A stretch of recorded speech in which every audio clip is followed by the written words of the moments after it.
and Martin Luther King. Yeah, he was actually right on that. Yeah. So it's just like.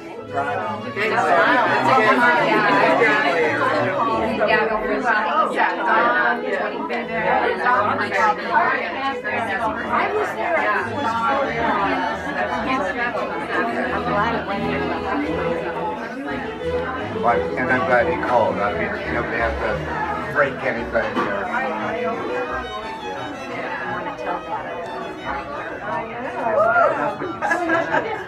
Hey! How are you? Yeah, hi. Oh my goodness. Oh wow, I haven't seen Dawn in forever. There you are. Has a photographer come in too, and she's hoping not many of us will have food in our mouth while she can. So let's do that. Oh. Now, if I were Jim's age, I might actually prefer to be there because you have viewers there that are almost this close to the water. In ways where we have beautiful views of the water, but don't have this degree of intimacy with it. And if I were an age where I didn't care about making a trip downtown, it might be different. But for us,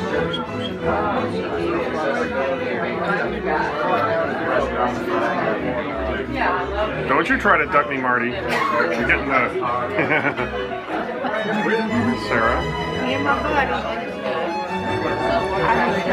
I know you are.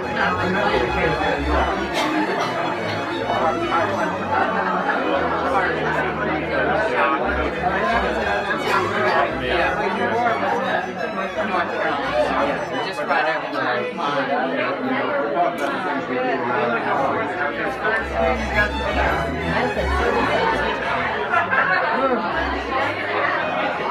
Don't mind me. Just doing my usual videos here.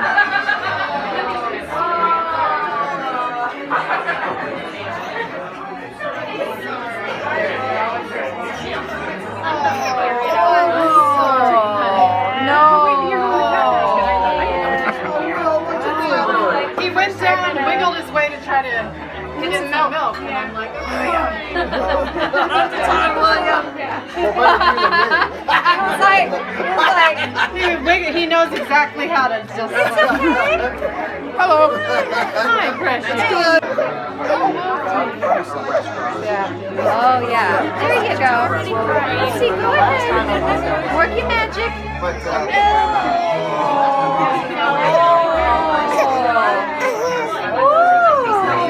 So how long does it take to drive down? 5 hours? Not even. I left about 8:30 and I got to my mom's about 4. So And I had to stop for gas. Traffic was easy.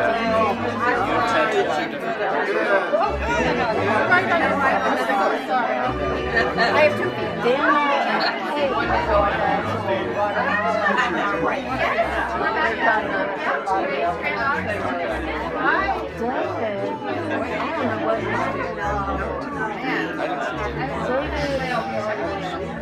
There we go. I'm trying to adjust the lighting because the light makes everyone dark, so I had to turn it up. No. This is an older one. 6 S. 6 plus S. I love the 6 plus. Yeah.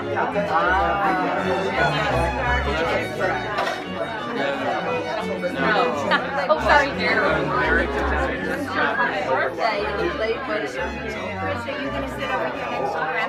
I will. I'm just multitasking here. I'm trying to get a lot of video footage.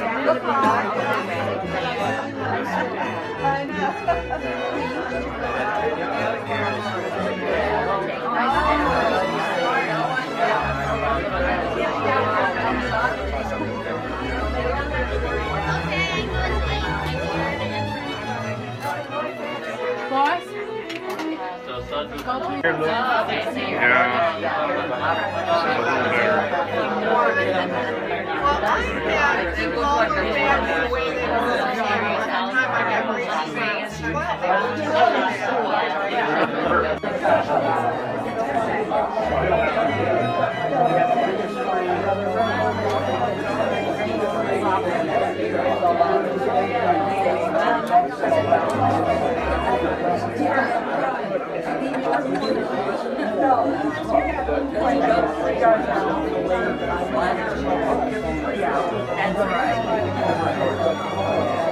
can't see anything over here. It's too dark over here. Seriously. There. Now I've got you. This is a video. Who are we talking to? Well, I don't know, but it's not the conversation we were having a minute ago. I know that. For sure.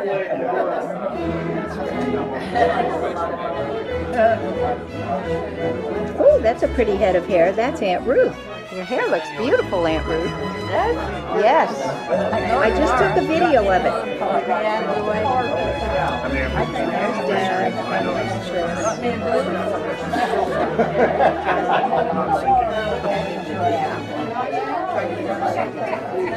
One of my angels fell off there She's in the hospital now. I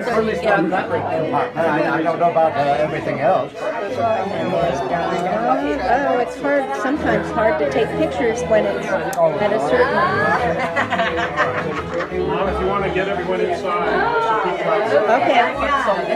You need a drone, like a drone. Yes, now that would be an excellent idea.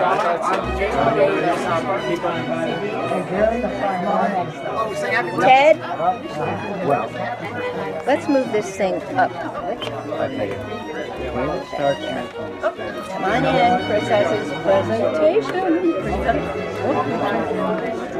Oh, I got my seat right here. Oh. Uh-oh. Ouch! No wonder he's in the insurance business. But it's also like so it's such a much. So that means Yes, I did get you. There you are. I didn't know how to do this until just a moment ago. Well, you did a great job. Just don't do too fast. Too fast? Oh, Very slowly, because if you do it fast, it'll be like a drunk sailor.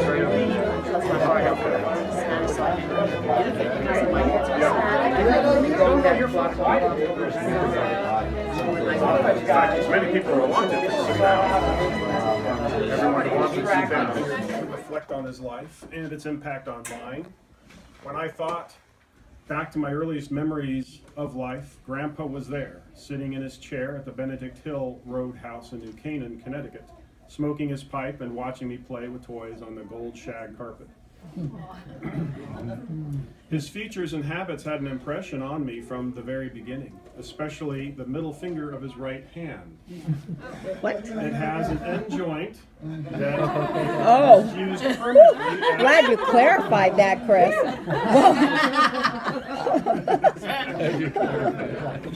It has an end joint that's fused permanently at a right angle, which I always found fascinating.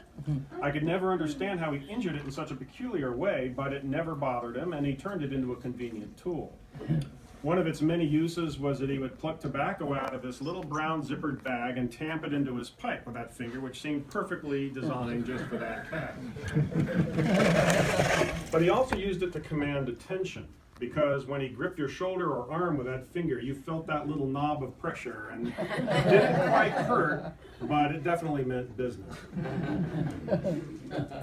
There were two traditions Grandpa started with me when I was a little boy. One was gin rummy, a game he loved to play with me, perhaps because he always won. We would play the game every time I visited until I was well into my 40s at least, and not once did I ever win a game. I won a few hands, but never the game. Chess was my game, and he never wanted to play that. The other tradition when I was a little boy was to take me on his bike when he rode around the back roads of New Canaan. I believe his goal was to add weight to the ride to make his exercise more challenging. I was the weight. Do you remember that? He would begin the trip by carefully preparing his bike in the driveway. He would check the tires and fill them with an air pump and inspect a few other things that seemed to take forever. If I got bored and tried to wander off, he'd call me back to readiness. He would always place a rubber band around the cuff of his trousers, which he explained kept them from getting snagged in the pedal chain. Then he would prop me up on the center bar, and I would hold on by gripping near the middle of the handlebars. I was still small enough that he could see over the top of my head, and off we would go. It was not the most comfortable way of riding a bike, but I enjoyed it while it lasted. We would ride up and down the curvy roads through the quiet woods. Many of the neighborhood roads suffered from huge knobs in the pavement caused by frost heave. And when we struck one of these, it would jolt me and hurt worse, so I asked him to choose the smoother roads. But I soon got too big for this activity, and when we moved to Colorado, he would eventually pay for a new bicycle. One of them was a 5-speed Schwinn, which I rode in Colorado's 1976 Centennial Bicentennial Parade, when the state turned 100 and the nation turned 200. I remember a lot of the gifts he gave me because they were like milestones in my life. He bought me my first pair of glasses when I was in elementary school. They had thick brown rims. He bought me a guitar when I was in middle school. Along the way, he also tried to interest me in things that interested him, but it was futile. He took me to a driving range once to see if I would take to golf. I didn't. He bought me books about rock collecting because he loved gem and mineral identification and would try to draw me into it. But I loved dinosaurs and couldn't figure out why he thought gypsum was as cool as a Tyrannosaurus. Today, I still have a fossil trilobite and a geode he bought me at a rock shop when he visited us in Colorado. He had not only taught me what they were, I had to take a quiz. To find a middle ground, sometimes he would get me a dinosaur book or a dinosaur bone, which I treasured. Grandpa could walk very fast, and I found it difficult to keep up with him. In fact, this was the case throughout my life, even when he was in his 80s. When I learned that he finally got a cane at age 99, I thought perhaps he didn't want it for walking so much as to weaponize it against anyone who hadn't eaten a proper breakfast. Over the years, he taught me or tried to teach me a lot of etiquette. From napkins and laps at the dinner table when I was young to opening doors for the ladies when I was older. When I started dating Sarah and we walked around New York City with him, I saw that he was allowing Sarah to walk on the street side of the sidewalk and quickly pointed out the error of my ways. The man should always walk on the street side at all times. That's right. He would insist with his strong voice. But I could never get the hang of this courtesy. I can't tell you how many times he had to yank Sarah back away from the other side of my other side on the sidewalk to spare myself more criticism. As I have navigated the maze of my own career paths over the years, none of them ever leading to where I wanted, Grandpa was always there to support my choices and give me encouragement. So I came to this question: what do I give Grandpa for his 100th birthday and a lifetime of support and encouragement I can never pay back? Well, what do I have at my disposal? In April 2005, I had Grandpa's Y-DNA tested, which revealed where the family came from in England. Since the 1980s, I have collected a lot of genealogical research on our ancestry and have corresponded at length with members of the family ranging from Lonnis Mathis to Millicent Dean Thomason to uncover photos, films, and facts. From 2000 to 2006, I traveled around Georgia taking photos of all the graves of our ancestors that I could find and drafted Millicent's son, Bill Dean, and to hack through the snake-infested woods to find the one I couldn't. Some people in this room remember that. I have a number of old videos from the many family reunions here at the house since the early 80s, including many family members that have since passed away. One of the most important videos was a 2-part interview of all the siblings talking about growing up with Daddy Frank and Pearl. The first part was with Millicent, Libby, Grandpa, Ray, Ruth, and Fran in 1990. The second part was with Ray, Mimi, and Grandpa in 1991. At Grandma and Grandpa's 50th wedding anniversary. A lot of interesting stories emerged, where I learned something about Grandpa's character as a boy. For example, he said when the family lived at an apartment on the 9th Avenue North apartment in the early 20s, there was a little girl who lived upstairs. And the little girl would swing on this back porch, and one day she was singing, "Jesus Wants Me for a Sunbeam." And Grandpa, who must have been around 5 years old, thought this was a fallacy and decided to put a stop to it. Jesus doesn't want you for a sunbeam, he argued. He wants you for a little girl. No, cried the little girl in her best defense. Jesus wants me for a sunbeam. No, he doesn't, Grandpa persisted. And back and forth it went, and I have no doubt who won the argument. This might have been where his debating skills were born. His negotiation skills began on a different day. He and Ray had two little piggy banks, and one day Grandpa looked at all his nickels and all of Ray's dimes and decided to make a deal. Grandpa proposed, "I'll trade you all my big nickels for all your little dimes." That sounded like a good deal to Ray. So I went along with it. Her mother caught onto it and gave Grandpa a scolding for being dishonest. And that wasn't the only occasion when Ray fell victim to Grandpa, though. Grandpa said he used to climb up this trellis to the roof of a garage at their house on 1st Avenue North in the mid-20s and lob rocks down on Ray for being naughty. Ray confesses he would just ignore him and keep on playing with blood streaming down his face. Here's a little story about Ray, and I wish he was here to hear this. But he turns 97, of course, on January 1st. Their houses back then were usually set up on blocks, so you could easily crawl under the house. Ray found this convenient once when they lived at a later house in the 20s. Here are Ray's words, and I'm quoting. "I had found a match and put it under the house, thinking that someday I would strike the match. One day," this is one of those big wooden ones, "one day I crawled under the house and took a bunch of pine needles with me and set fire to those pine needles under the house. Just a little blaze. I thought it was real neat." See, this is what happened when Grandpa was around to throw rocks at him. But his mother caught him. And Ray said, "She just happened to be walking by and she saw that flame under there and I thought all hell was breaking loose." Now, it might interest you to know that her reaction, though warranted, might be even better understood with a little context that perhaps nobody in this room realizes. Because there was an event that happened before even Grandpa was born, when Libby was just a few months old and Millicent was a toddler. I have an old newspaper clipping from the Tampa Daily Times, dated June 30th, 1916, when Daddy Frank and Pearl still lived at their first house in St. Petersburg. The headline reads, "Bold Attempt to Burn House." The subheading reads, "Bundles of kerosene-saturated rags placed on porch and in bathroom of Sirmons' house at St. Petersburg and fired." Here's the article. "One of the boldest attempts at arson in the history of the city was thwarted by the timely arrival of the mistress of the house, Mrs. B.F. Sirmons of about 533 Bay Street. That would be Pearl. Wednesday afternoon about 5 o'clock. Mrs. Sirmons left her home early in the afternoon and had gone to the home of her brother for a visit. On returning about 5 o'clock and opening the front door, she discovered the parlor full of smoke.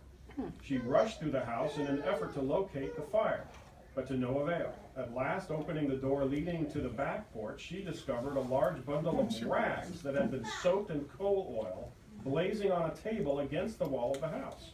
She grabbed a quilt, which was hanging on the back porch, and succeeded in smothering and beating out the flames. All this occupied but little time, and going back into the house, she discovered smoke rising from a crack at the bottom of the bathroom door. She attempted to open the door but found it blocked, a wedge having been driven under the door. By strenuous effort, she opened the door and found another bundle of rags, similar to the one on the back porch, lying on the floor, blazing against the partition between the bathroom and the kitchen. She succeeded in beating out those flames. The walls were badly scorched and in some places nearly burned through. Mrs. Sirmons then telephoned the police station, and night dustman Nybert answered the call and went to investigate the fires. No sufficient evidence was found to place the blame, and the only clue to the identity of the would-be firebug was tracks made by him when going around the house. The tracks were made by a person wearing tennis shoes and furnished nothing of value as a clue. I won't read the rest of it, but basically it's an unsolved mystery as to what happened. And I've never heard that story until I found this article. And the only two people who would have been able to have some story about it might have, are no longer with us, and they probably wouldn't have remembered either. I don't even know where they were when this happened. Anyway, I have a large collection of newspaper clippings about the family in St. Petersburg Times.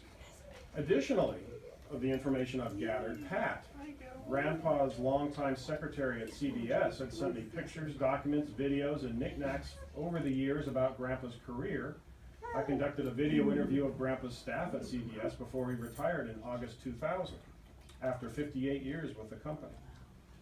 For those of you who don't know, Grandpa started work as a radio announcer when he was in college, and in fact, in 1939 worked at WSUN when it was stationed at what was then called the $1 Million Pier, which stood out here across the water. In January 1940, he accepted his first professional position on a morning show out of Cincinnati-based CBS affiliate WCKY. About a year later, he moved to WFNJ in Youngstown, Ohio, and was working there when he met the woman who would become his wife, Virginia Gorgas. She was a contestant in a contest that he was judging for the station. She didn't win the contest, she won him instead. He would join CBS in New York on March 29, 1942 as a production supervisor, was later promoted in 1949 to operations manager, working with all the most nationally famous radio personalities of the time, including Edward R. Murrow, John Daly, Douglas Edwards, Paul White, Robert Trout, Lowell Thomas, and Eric Severy, as well as artists ranging from Arthur Godfrey to Fred Allen to Frank Sinatra. He was there when television was first introduced to the public. He was promoted to Assistant Director of Labor Relations in 1957, and when he became head of that department, he was only the second person in the history of the company to hold that office. Since then, he negotiated many of the most important contracts in the entertainment industry and was responsible for over 200 labor agreements in broadcasting, many of which had to be renegotiated every few years, often due to changes in technology. He negotiated 61 contracts with AFTRA, the American Federation of Television Radio Artists. But I learned quite a bit more about his career, not through him, but through those who worked with him and for him. People in the industry even now use what they call sermonisms.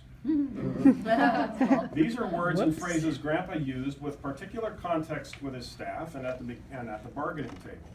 At his 50th anniversary gathering at CBS, Ann Barnes, who was once on staff as Vice President of Negotiation Services there, recounted the top 10 sermonisms, and I quote her here. Number 10, let's put a pin in it. Number 9, belt and suspenders, commonly used for lawyers overdrafting. Number 8, fish or cut bait. Operating management was about to be called in for a really serious chat about their latest proposal. Number 7, dump and run. This would refer to an offer so outrageous that the management team had to be ready to get out of the door before the unit team could even read it. Number 6, hoisted on his own petard. What is a petard and can only men have them? Number 5, it's like killing butterflies with cartwheels. Those lawyers have been overdrafting it. Number 4, if it wasn't for the honor, I'd just as soon walk. Now this is a reference to Jim personally. Either he was asked to be the chairman of the negotiation agreement again, or the grand poobahs on the 35th floor were calling him up to explain the latest strike. Number 3, the bottom line. Usually read somewhere in the middle line. Number 2, let's go for a walk. Dreaded by every management team, this man, again, it was usually in the middle of the night, all the youngsters, everyone under the age of 60, was collapsed from exhaustion, usually on the floor or on a table. Jim, however, was ready to go, and all of us who worked for him would have to pump up and say, aye, aye, sir, and march around the corners of whatever room we were negotiating in. Either that or get up if you traveled with him at 6 a.m. or sometime before dawn and walk at least 4.5 miles, or you weren't good enough to stay on his staff. By God, that's finally why I had to leave. Number 1, no. Here is a 2-letter word that Jim has elevated to an art form. Often heard more in management caucuses than across the table, if you can believe it or not. It represents a full and complete final package. Anyway, that was her list, but there were other words Grandpa is famous for, which are now legend. If you would bear with me, I would like to read to you an anecdote told by Hank Lockman, Executive Vice President, Industrial Relations at Warner Brothers, which exemplifies Grandpa's style of operation and all those secret talks when the entertainment industry was being threatened by major union strikes. This was from a major strike threat in 1988, where all the network and movie studio executives were gathered to negotiate through some onerous and impractical union demands. Mr. Lockman said, two memorable moments occurred, which I believe Jim will recall, involving both his beautiful, compelling, authoritative speaking voice and extensive individual vocabulary. The first was when the Teamsters were pushing hard and threatening a strike with every response. When Jim and Nick Counter returned from a sidebar with this report, several producers immediately began talking about backing off the various employer proposals, meaning the studios and networks were thinking of caving into union demands. Jim half stood up in his chair in the middle of the room, and in a raised but steady voice that matched Winston Churchill, silenced that room with what was clearly a damning question. What are we, a bunch of nasturtiums that wilt at the hot breath of the Teamsters? The room went silent, and as it turns out, for two reasons. One was that we all knew we didn't want to be nasturtiums. Second, virtually no one knew what nasturtiums were. There was no internet to Google. I went for an American Standard Dictionary and read the definition aloud to the still nearly silent room, where only a few were speculating wrongly about the meaning. Something along the lines of a flowering plant whose flower closes up when touched or blown upon by the wind. Now we all knew we didn't want to be nasturtiums, and our resolve to proceed on the merits was renewed. The second instance fell a few days later, at a time when the employers were now pushing hard and holding firm. This time, when Nick and Jim returned from the sidebar, they told how members of the union sidebar committee were suddenly proposing compromises and looking worried. After the report, Jim announced in a satisfied and encouraging tone that the union group now stood in fear of the producers' juggernaut. This time, the employers' group's chest stuck out a bit, as we could all tell this was a good thing about which to be proud. The only problem was that, again, no one knew what a juggernaut was. Back to the dictionary, which said something along the lines that it was a wheel of irresistible force. We were all very satisfied to have someone of Jim's stature refer to us collectively as a juggernaut. Throughout the remainder of those negotiations and for months and years afterwards, those of us present would at various times in other meetings and negotiations say to one another, "Are you a nasturtium or are you a juggernaut?" And for the record, those negotiations led to a strike by the Hollywood Teamsters Basic Crafts, which lasted 30 days. The unions collapsed after only 2 weeks, as the producers continued to make product with replacement workers while winning court case after court case regarding picket line misconduct. Ultimately, the strike was settled with the end to the onerous seniority systems, premiums, and various work rules, and therefore production flooded back into the studios, and after the temporary off-lot warehouses that were the production's method of avoiding the studio's onerous conditions, the IATSE, which is the International Association of Theatrical Stage Employees, came back and agreed to the same changes under the cover of the Teamsters' failed strike. The companies and employees flourished with the influx of work. The Hollywood Teamsters leader, Earl Bush, was unceremoniously thrown out by the union, and not long after, for other reasons, did some jail time in Arizona, and then retired into ignominious anonymity. As the dust settled after quite a search in those pre-internet days, I found 2 bunches of artificial nasturtiums. I sent one to Jim Sirmons with a card and a message. Here are some nasturtiums that will never wilt or close up at the hot breath of a Teamster or anyone else. The other still resides in my office here at Warner Brothers Studio, a reminder of Jim Sirmons and what he and his voice and his words did for my company and our industry. I personally had heard about this nasturtium story years ago, but had never knew it in full until Mr. Lockman's letter, which came in response to an announcement to industry that Grandpa was turning 100 years old.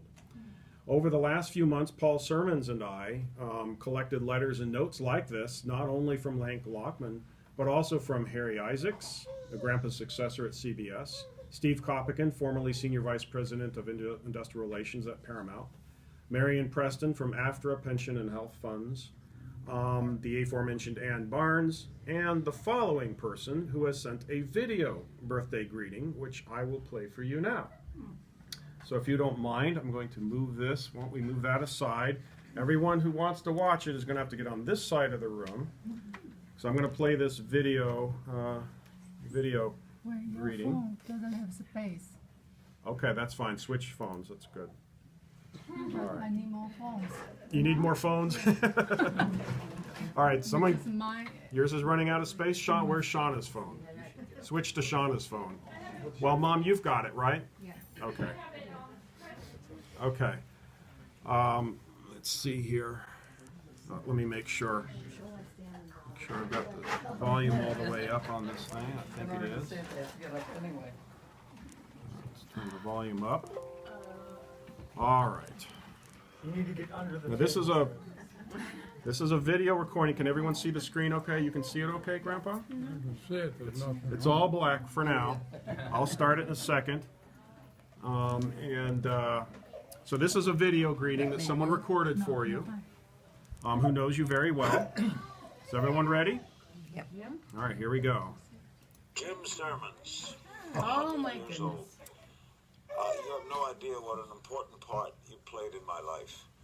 I took an adult course in radio announcing at NYU, which you taught. And that was just, I was 19 years old and always looking to get into radio. And I remember how wonderful you were. And then I didn't see you for a long time. And I'm walking down the street on Broadway in New York. I bump into you and I said, Mr. Sirmons, you probably won't remember me. And he said, I remember you. He said, I remember you. And I said, Mr. Sirmons, I want to break into radio. What should I do? And you suggested I go down to Miami because they had a lot of stations and no union. And there were older people who were on the way out and young people on the way up.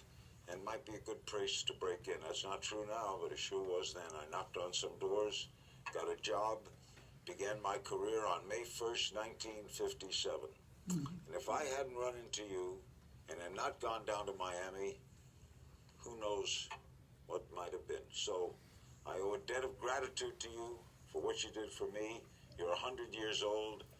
Your brother is 97. That's an amazing family, the Sirmons family. And I always remember what a beautiful voice you had for radio. Amen. And how great you were to me and kind to give me that one suggestion. I followed up. A, things turned out all right. Happy birthday, Jim. Happy 100. Keep going.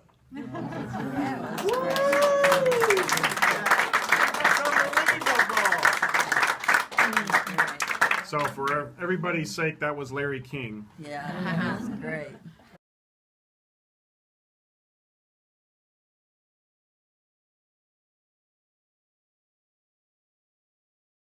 Jim Sirmons, 100 years old.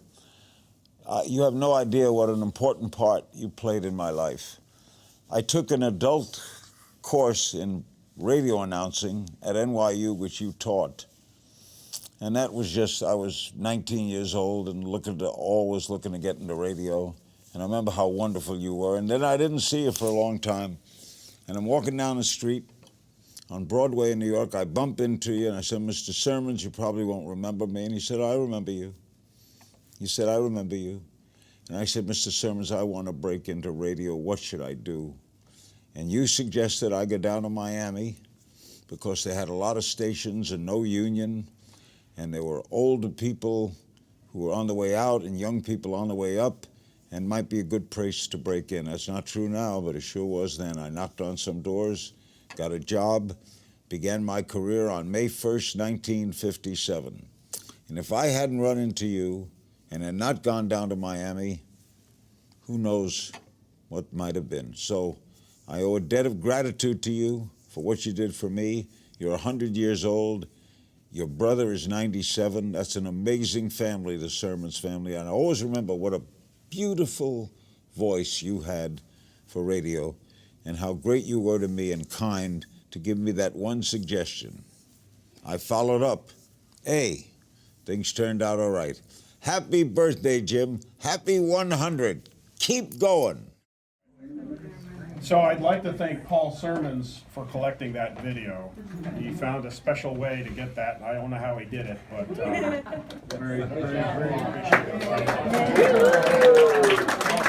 As long as it was legal. As long as it was legal. So, with all that information, I came up with the idea for Grandpa's birthday gift. And today, Grandpa, I'd like to present you with the results. So, that's where I get you this box here. All right, your first birthday present. Let's move this a little bit out of the way so it can open up. It should just open magnetically here, and then open that up right there. Oh, my. All right, so first we'll just lift this top piece off the top, and you can unwrap that.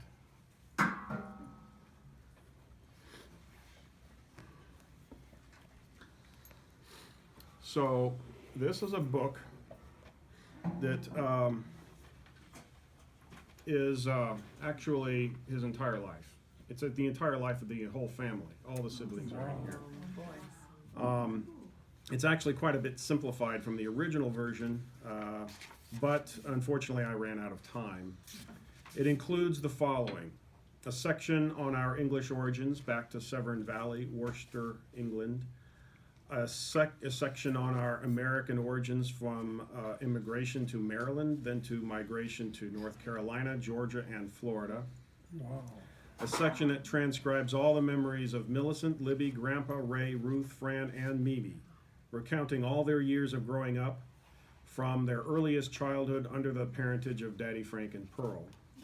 A section detailing how Grandpa and Grandma met, their marriage, and their raising a family together, including the earliest memories and current thoughts by my mother Donna, my Uncle John, myself, and Shauna.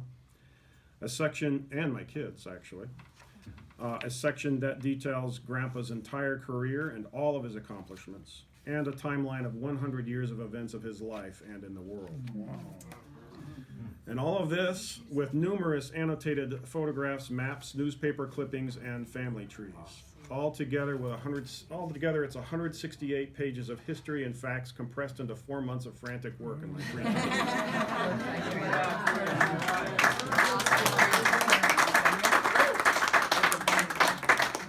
Thank you very much. This is outstanding. I figure you're going to take a while to read that.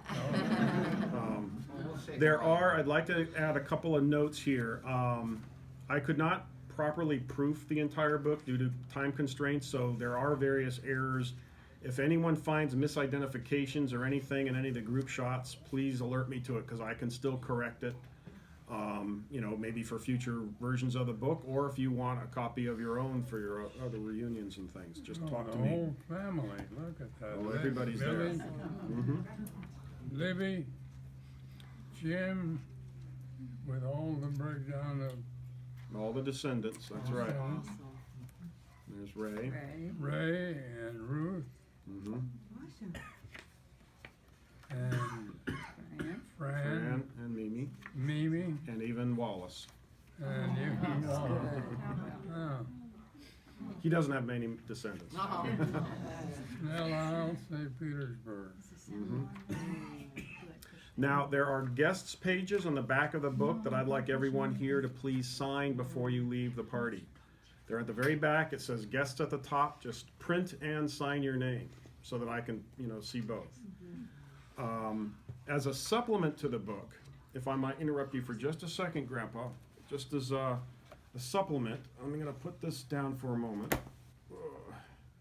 And underneath of here, there's more in this box. This is just a holder. I'm going to set that aside. If you want to lift this thing out. Now this is just a supplement. I just had this bound down at the office store. But these are documentary evidences.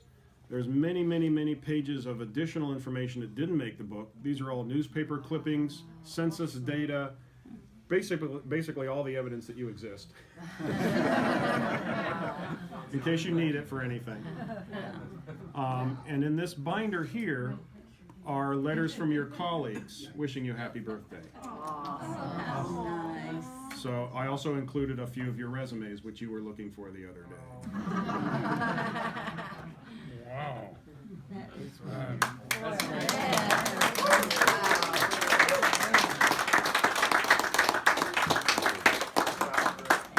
Say that I'm underwhelmed would be a mistake. That really is outstanding. Thank you very, very much.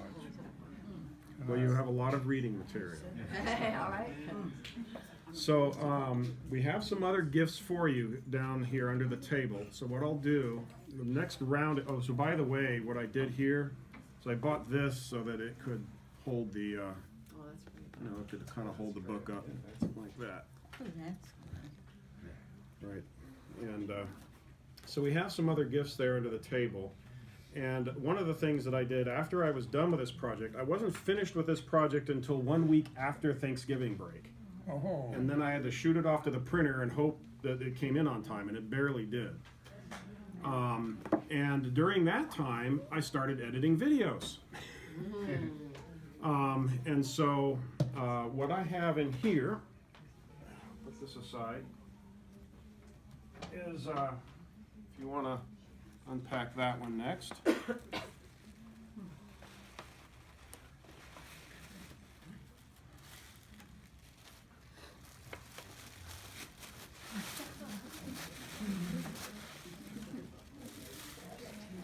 It's not very fragile.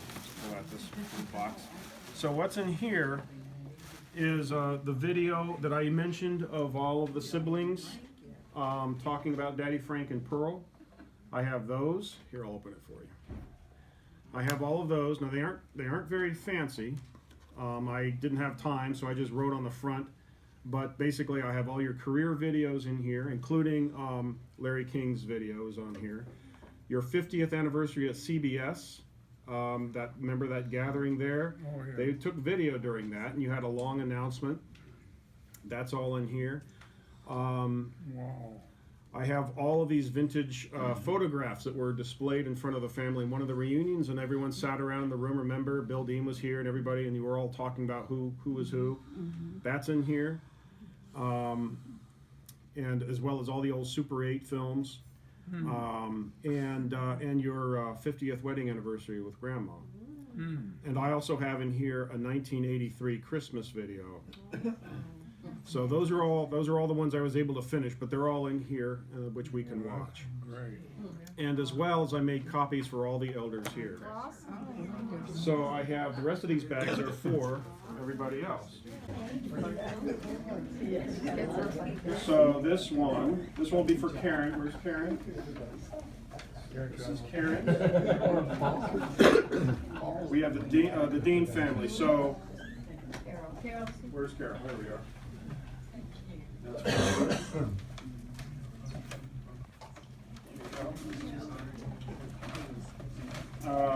Mom, did you label this one? Oh, here it is. Mimi. So these are your videos. So these are all copies of the same videos. Let's see. We have Fran. I'm David, that's Fran. Ruth. Thank you. Same family. Gracious. And Uncle Ray's family. Who wants to take it for Uncle Ray? Okay.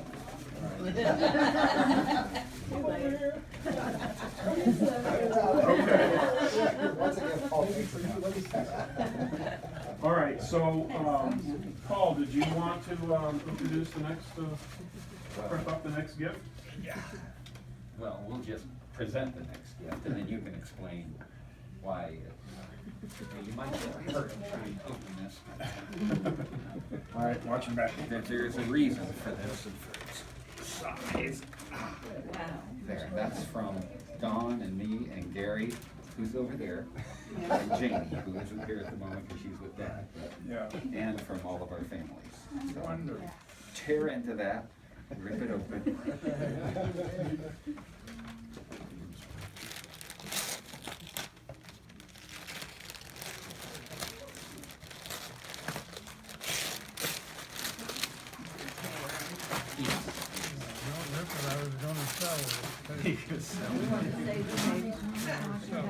You'll have to save the paper for Mom to. We always save our paper.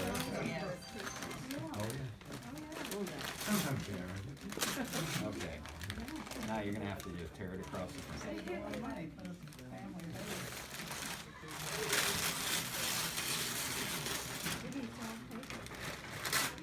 Maybe it is all paper. Oh, that's the last one. Actually, you can pull that forward.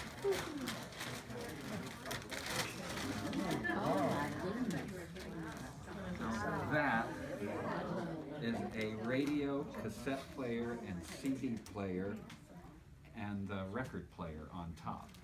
So reason we got that gift, I'll let Chris explain because.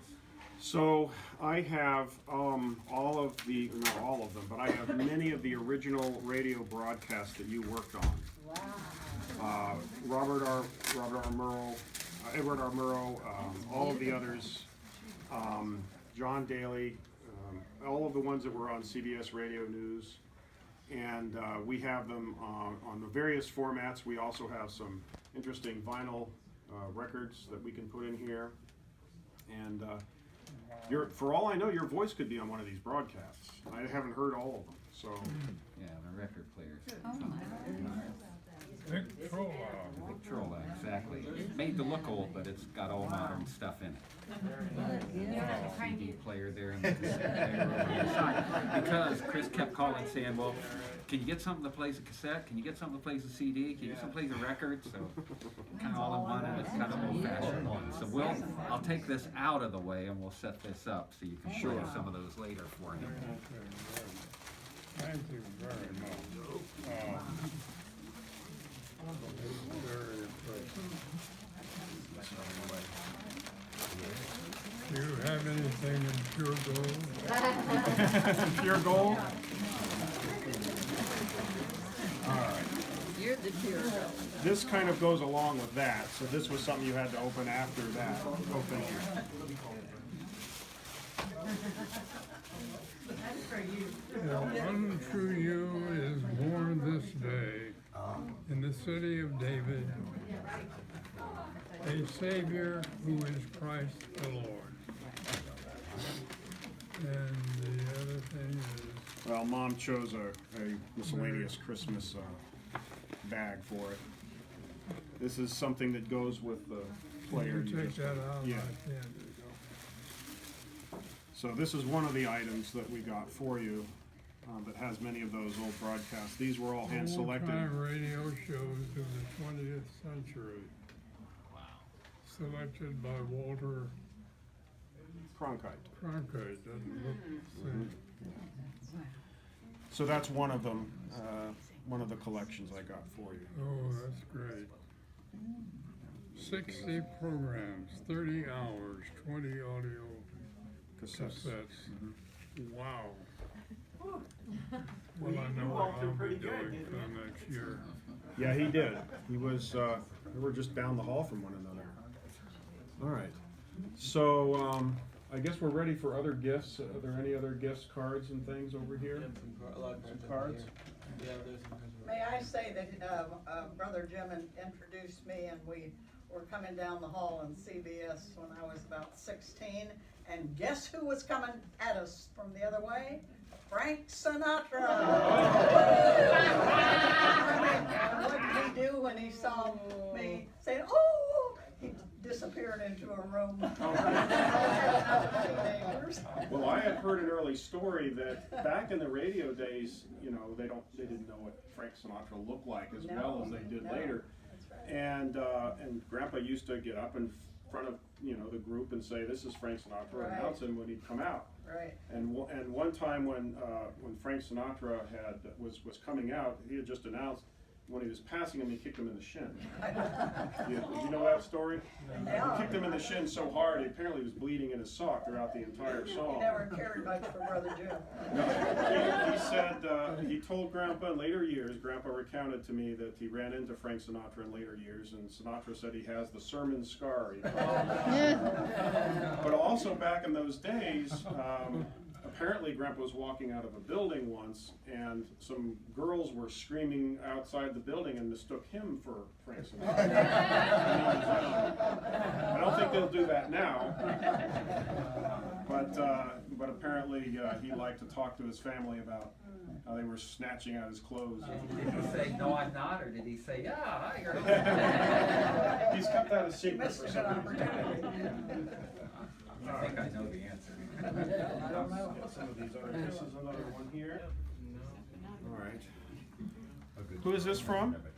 I don't think he missed Karen. This is from Karen? Be still It's from you? and know Okay. him, and know that I am God. Psalm 28, verse 10. Well, okay. You get a present, you can't live.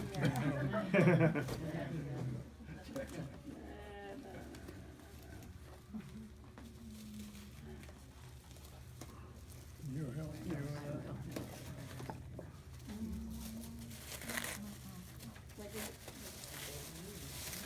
Double wrapped it. Did a very good job.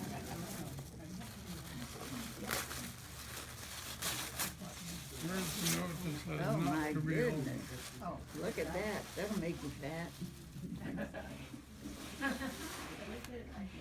It's a bottle of liquor? It's pretzel. What? Pretzel. Pretzel. Oh. Pretzel. Candy pretzel. Oh, yeah, pretzels, yeah. Okay, here's the card. There's another, there's something else in here. When's the Christmas one for your anniversary or birthday? Christmas or anniversary? Kind of a blend. Uncle Jim, it says, whoever that is.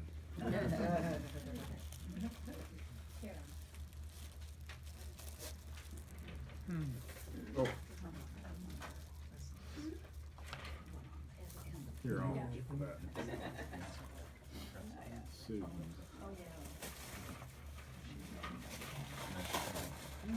Looks like edible stuff to me.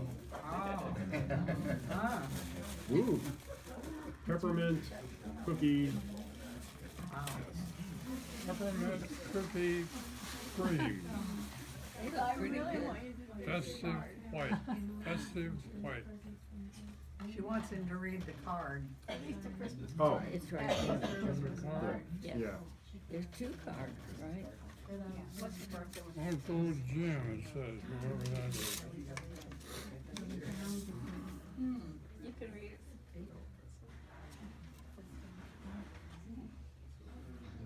These are all kinds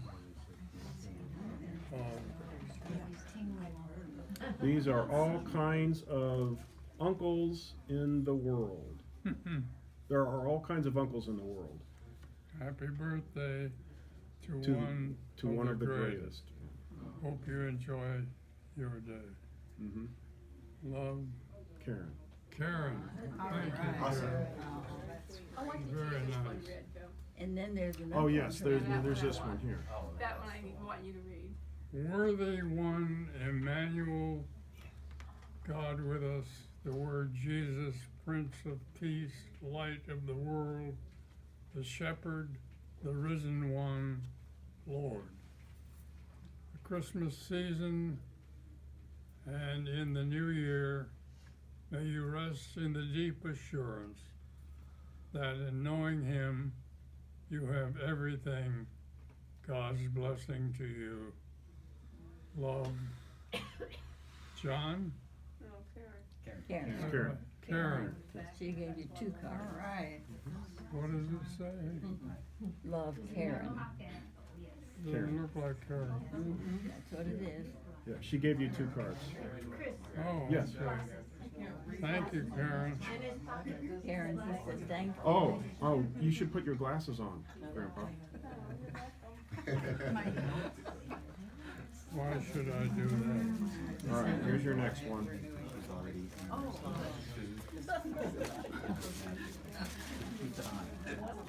Great under Uncle Jim.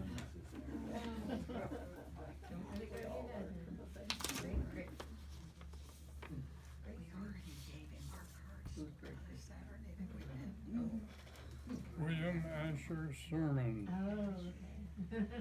Oh. It's a very Merry Christmas. Mm-hmm. Oh, he's crying on the back of the card. First visit from Santa, and he's screaming and crying on the back of the card. That is Jeff's son. Paul's grandson. And Oh, that's I see, Jeff yeah. and his wife and baby. Mhm. Wow, that's cute. Who is that from? All right. Okay. Okay, next. This says James on it. But it must be misspelled. Only one. Okay. That's the only one I saw too. I wasn't looking. That's right. Must have been the one God wanted me to give. Glue it in there.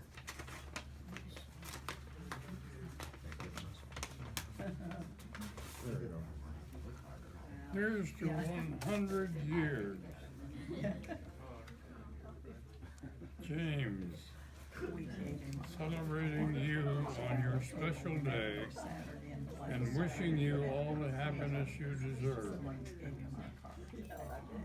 Happy 100th birthday. Much love, Neil and Gail. The people in your life, the love on your heart, the memories and joys of your world.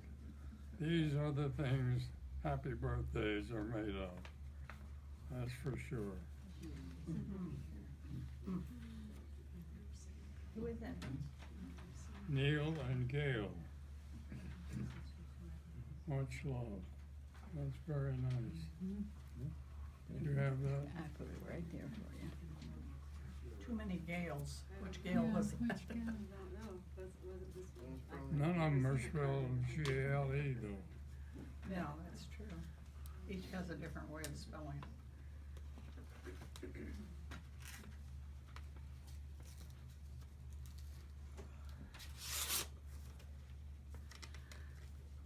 All your cards have a big number 100 on the front. 100 years old, years wonderful. Of course, this must be somebody that knows me real well. Celebrating you and all the lives you've touched, all the memories you've made, and the love and laughter you've shared. Celebrating 100 wonderful years of you. Happy birthday. Love, Carol Dean, Bill. Bill Dean, Carol, for both of them, for her and Bill. Carol Dean, Bill loved us, his Uncle James, and was as proud of all your accomplishments. Congratulations on the milestone birthday. Very Isn't that nice? We miss him too. Uncle Jim in a sailboat.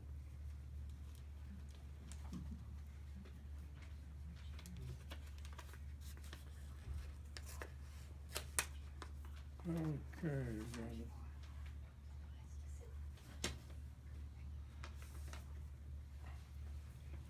Okay, sailboats in the bay on your birthday.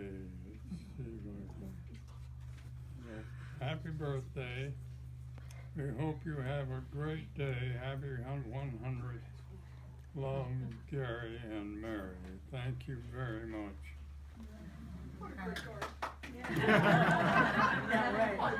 I agree. Uncle Jim, it says. That one feels like it has money in it. No such one.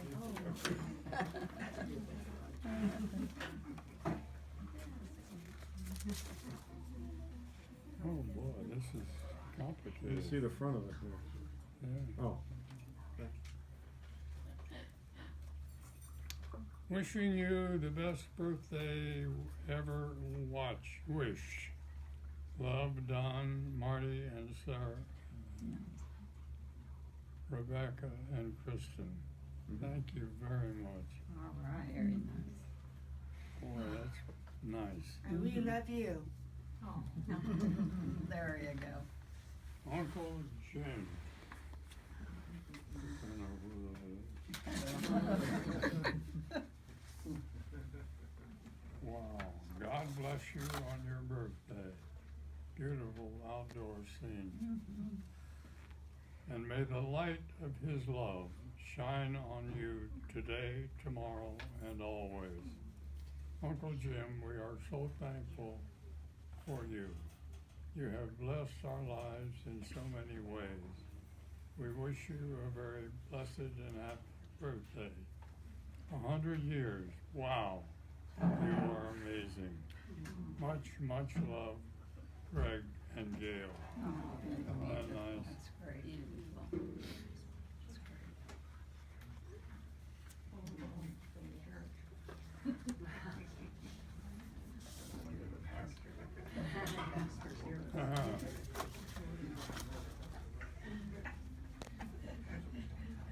This is the day that the Lord has made. Psalm 118. Our fond memories of Uncle Jim, all the special family gathering of your home, treating us to a day at SeaWorld and with Donna and Shauna. Kurt's graduation gift, and spending time with you, underline. For God so loved the world that he gave his only Son, that whoever believed in Jesus shall not perish, but have eternal life. Dear Jim, the perfect day to thank him for making incredible you. Happy birthday. With our love, Kurt, Ruth's son, Abby, and Brian, Ruth's grandson. Thank you very much. Very thoughtful. That's all? Is there anything else here? I don't think so. I think that's all done. That's great. Pastor John, a chair? I think we got it. Time for cake, right? All right. Happy birthday to you. Wait, Dad.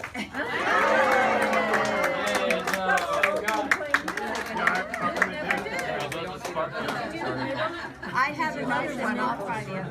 It's like it's more like a torch. It's okay. I've got a yellow one. Was it supposed to do that automatically or something? Yeah, it automatically starts turning and singing. I was wondering, it was The wick in just the like middle a is what you're giant supposed to light. torch. Blew the torch out. It was a surprise. To your credit, you did blow that torch out. That was pretty good. Maybe it needs to go longer. It worked for Pastor John, why didn't it? What?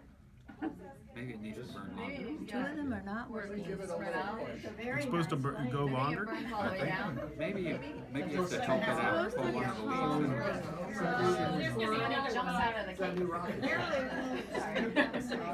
leaves. Did you? Oh, now you're reading the directions? Like the red center wick. Truly, sir. Red center wick. They're all lit. The red center wick is the one you didn't get at the bottom down there. Oh. Okay, we got it. Oh, it fell off? I don't know. Oh, well. I think maybe there was a special like. Well, now you have to blow it out all over again. We're testing you, Dad. We want to see if you have COPD.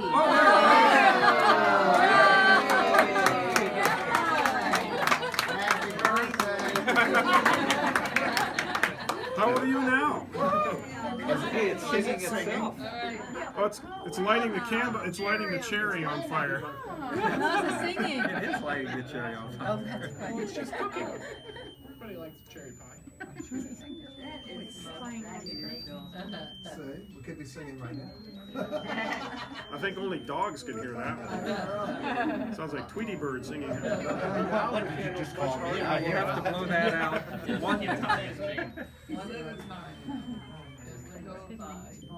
Oh. Oh, sorry, Dad. Since I will be washing them, don't worry about it.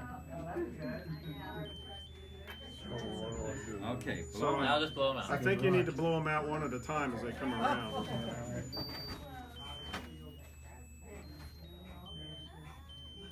It's gonna be 102.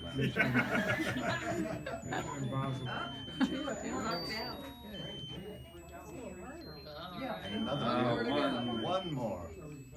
Slowly. You